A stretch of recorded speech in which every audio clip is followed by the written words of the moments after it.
Hello. Some of you might recognize my face from the first talk of this conference. This is the one that I actually worked on, so I'm not being a stand-in right now. And it's going to be a talk on just, a bit chill towards the end of the conference, just vetting your security a little bit. It's nothing to be afraid of. So let's dive in. This is me, just a little bit about myself. This is what I look like when I touch your code bases. I've been with Ethereum, dealing with Ethereum stuff since early 2018. I started out as a data scientist, data engineer with Alethio, looking into money laundering stuff and what's happening on chain. I like security though, so I ended up starting to build tools like Mithril to automatically break smart contracts. Made that into a service with MythX, and for, 2 years now, I've been working with ConsenSys Diligence, doing full-time security audits, penetration tests, everything that is Solidity or an API, such as Oracle's, I try to break. So let's have a chat about just Oracle stuff. What they are in general, just so we're all on the same page and you maybe learn a bit about my misconceptions about oracles that I might have, then how we actually try to break them or how they can break, what we can really do about it, and then a little section towards the end, just a single slide where I nag at everyone who is building an oracle system about what you can do better, please. So oracles in general. Oh yes, let's hear. So if you saw the first talk about modularizing Oracle architectures and how to classify them, data feeders is going to be a well-known term for you for now. So essentially, oracles in general just take stuff from off-chain, put it on-chain, all the data is already on-chain, you get it from somewhere else, and you make it accessible to smart contracts. And that's a pretty hard problem. There's centralized, decentralized oracles. Each have advantages and disadvantages depending on how they're structured. For more information about that, actually go watch the first talk of this conference. It's pretty cool. So some examples, just quickly rolling through what kind of oracle data we can have.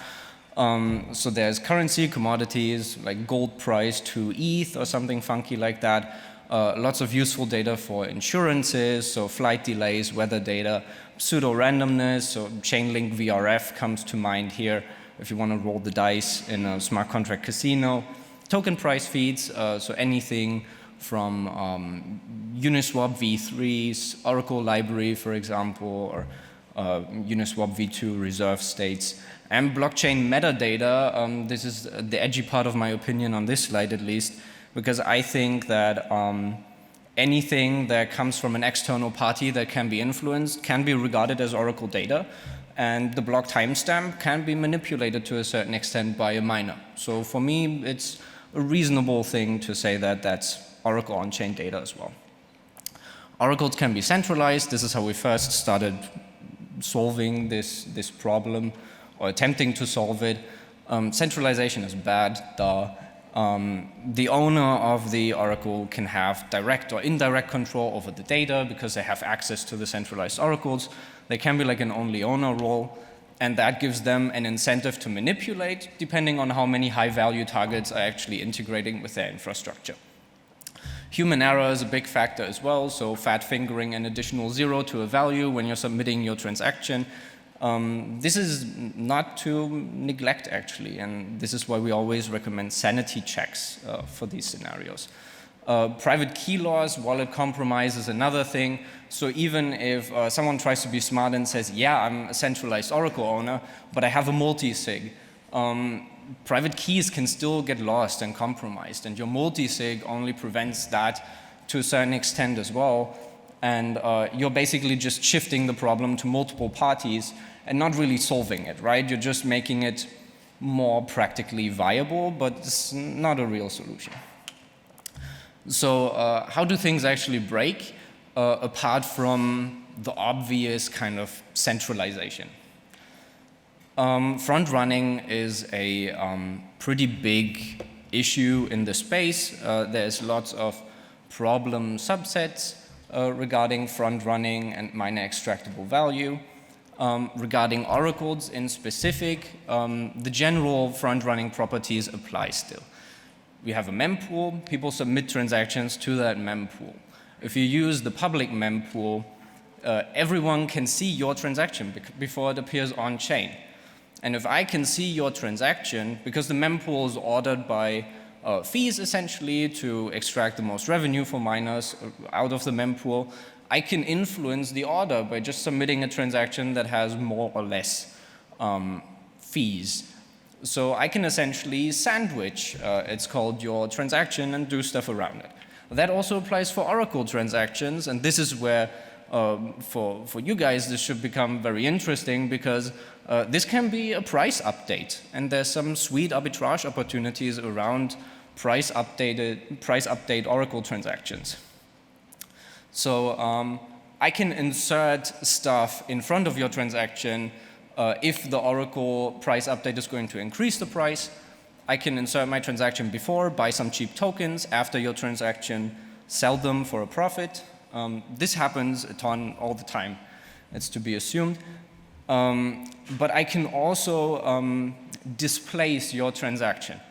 This is more relevant for cheaper L1 chains or side chains or L2s, essentially wherever it doesn't cost me €1 million to delay a transaction. And what that actually means is that I see the block, like before the block is being assembled, I see your transaction inside the mempool. And I just spam a lot of transactions with minuscule fee increases before your transaction, and I essentially push you out of the block.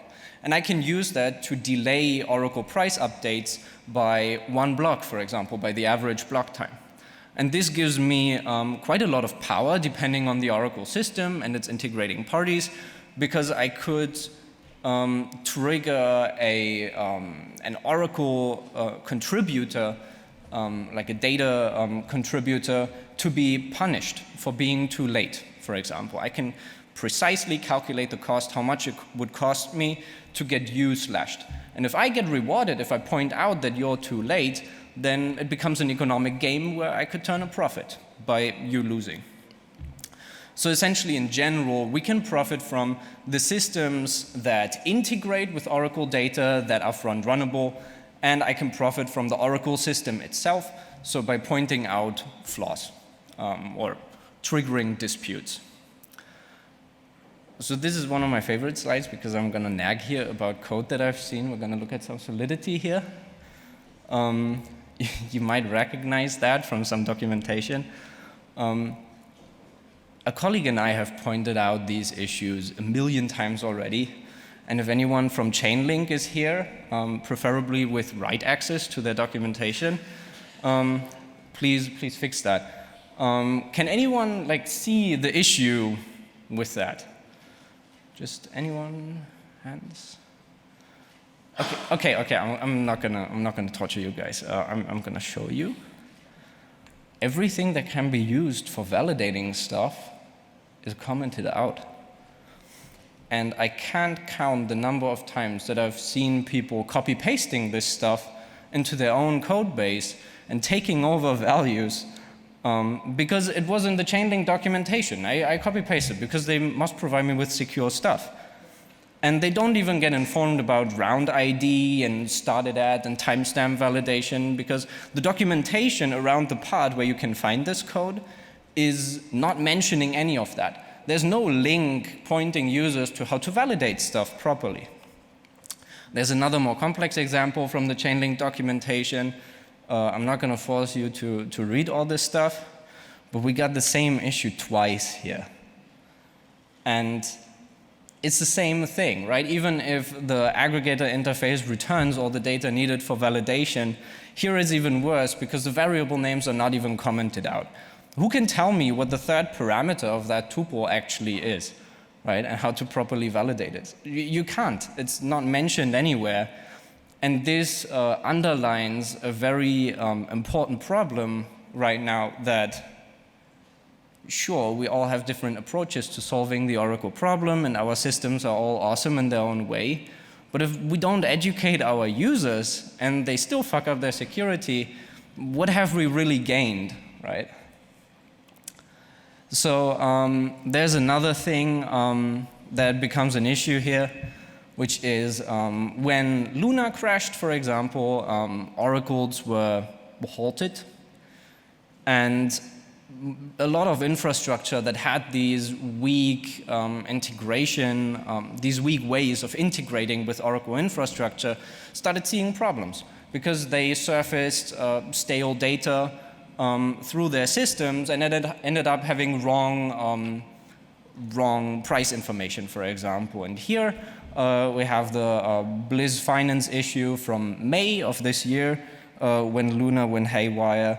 And it turned out that Chainlink actually on their Oracle for the Luna price had a min value setting that no one ever saw before that. I mean, it was there, it's readable on the contract, you can go there and check it out for yourself.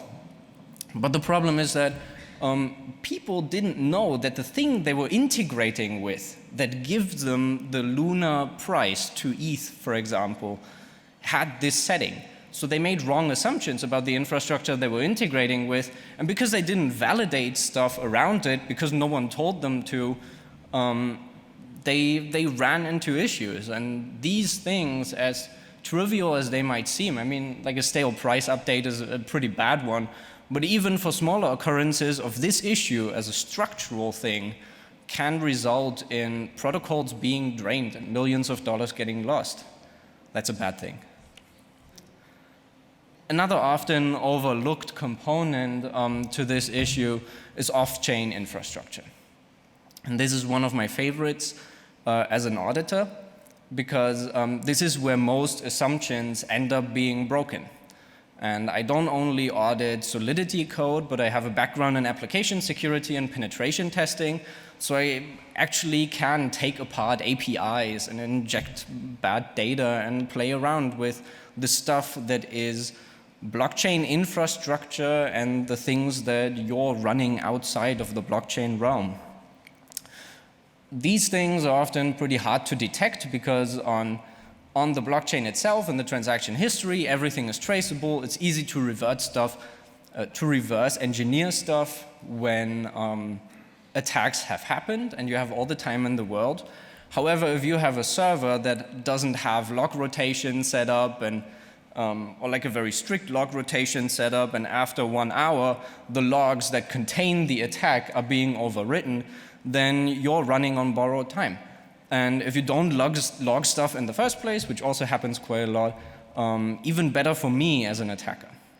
And this doesn't only concern servers that you're running with your software, it also concerns integration points of your servers. So if you're pulling your data from some API and there's billions of dollars depending on you doing that with your Oracle infrastructure, with your off-chain components, then it might be worth it for me to exploit vulnerable infrastructure around your system, like do a BGP hijack and reroute all traffic going to your data center that you're in and just reading from a couple terabytes per second. And my infrastructure is gonna crash and burn after that, but maybe I'm gonna capture some data that is important for you and allows me to compromise your infrastructure.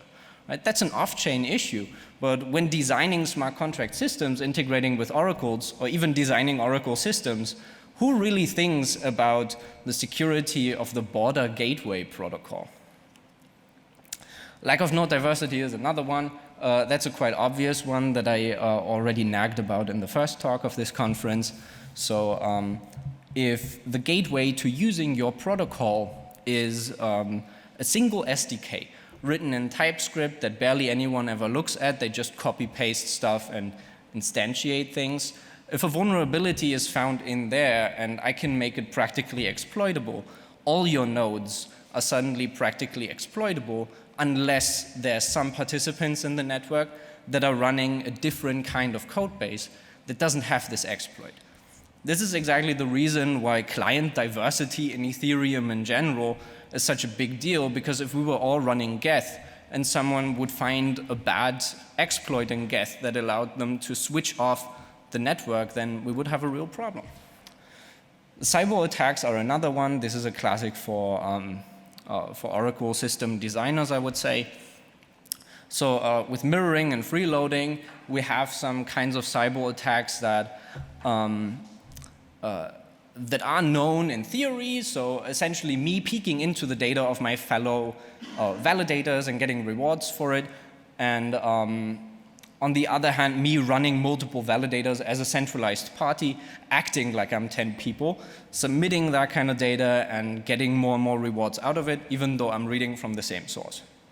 These attacks are feasible in theory. Finding them in practice is really hard because they communicate in private. Cyborgs can communicate off-chain in an encrypted fashion, and finding out what they're actually communicating to analyze these kinds of attacks, that's an issue. So what do we do about it? Just running through this is your general security awareness kind of stuff. Obviously, use decentralized protocols if you trust a single person or a single protocol. That's bad. Validate your Oracle data properly, and to anyone running an Oracle service in the crowd, teach people how to validate Oracle data properly.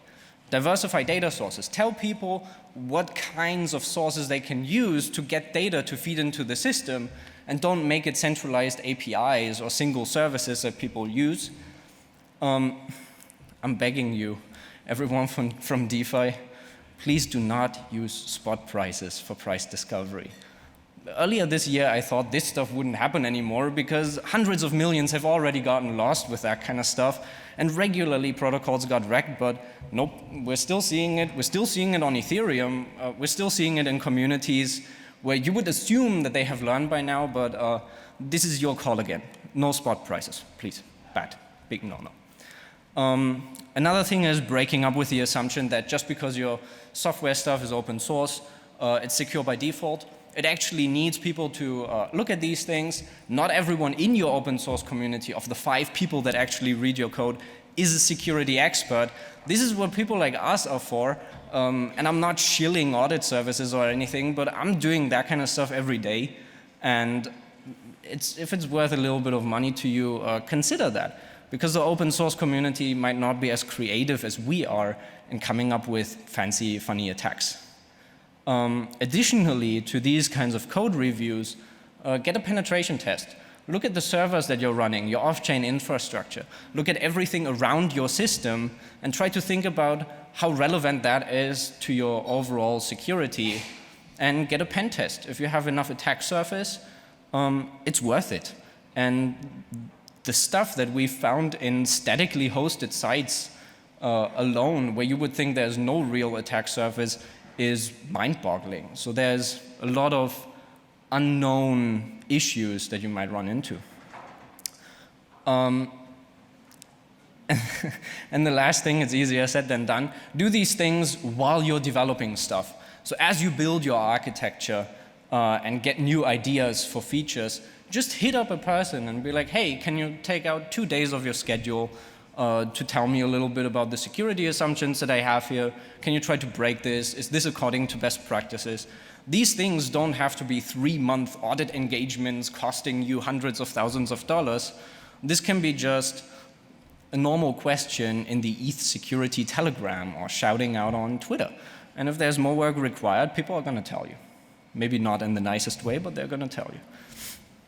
So as an ecosystem, what can we do to actually improve?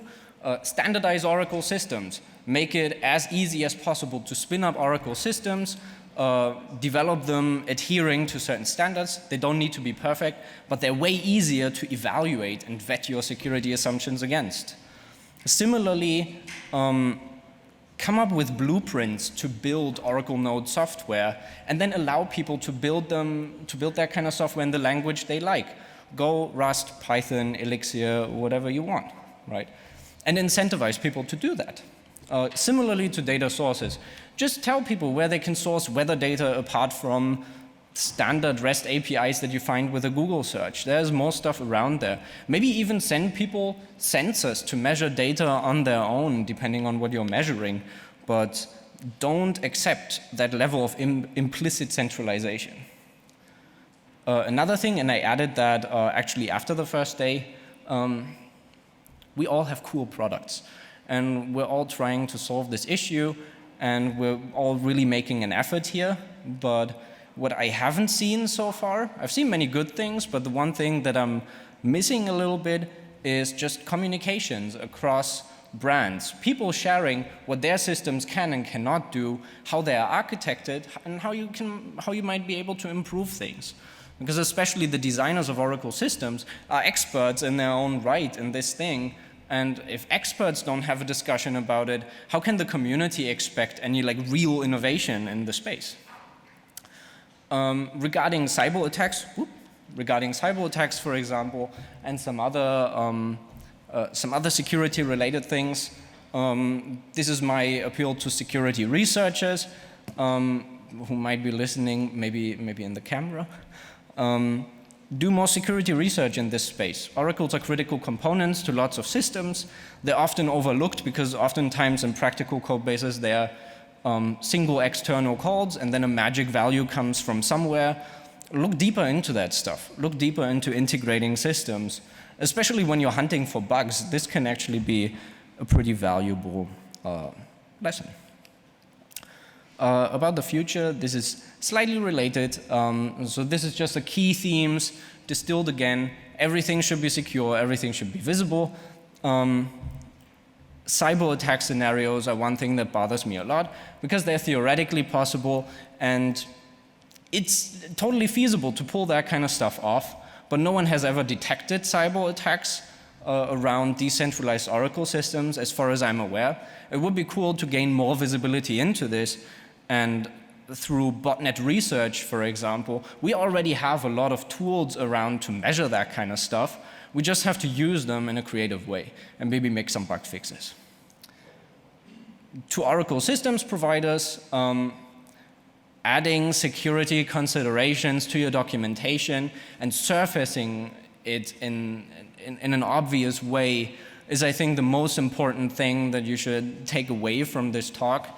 So please don't come to me after this and saying, hey, we have nested 5 layers deep a security page in our documentation. Why are you shitting on us? Well, because I didn't find it through a Google search, because I didn't find it searching through your documentation. And how can you expect any other developers to do that as well when they don't even know usually what terms to look for? Right? This stuff should be prominent, it should be obvious, it should be right next to every example, saying do not use this code in production. It's just an example. If you want to do things properly, click this link. And then it leads them to a page that explains them how to do things the right way. One other thing, especially auditing L2 solutions and bridges, but also for oracles in general, is I would like to see more research into decentralized fair sequencing. It's a really interesting topic. Very few people are aware of the importance of this, but if MEV ever bugged you, look into this stuff and get a little bit informed, share your creative ideas. Maybe you have something to contribute to the discussion. You don't need to write a paper or be a PhD in that field. Just check it out. That would be nice.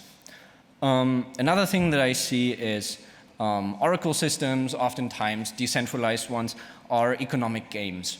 And they rely in their security on people getting economic gain from contributing in a fair way to that system. However, these economic incentives can be slightly misaligned towards the cyber attack scenarios that I mentioned earlier. And suddenly it becomes a hyper-capitalistic game of extracting as much value as possible from that system while doing the minimum amount of effort to contribute to that system. I would like to see more ideation, more research into creating economic incentives towards innovation, coming up with new node software, with new ways of submitting data in a transparent way and securing the overall system. Innovation grants and research grants can be the first step into that direction. But I think there's a lot more we can do, and I also think that a lot of people in this room are way smarter than I am to come up with solutions in that regard. Another thing that I added after the first day is just Oracle providers being honest about what they can and cannot do. I'll never get tired of saying this because these kinds of systems that so many people rely on are the worst place to shill your stuff, right? Like just tell people where your system can fail, because there's potentially millions of dollars of people's hard-earned money in your integration partners' protocols, and you don't want to be the one responsible for that kind of loss of money. I mean, it's an ethical thing, right? Let's not forget the basics of the ecosystem here. And with that, I will let that sink in for a little bit, and thank you all for your attention.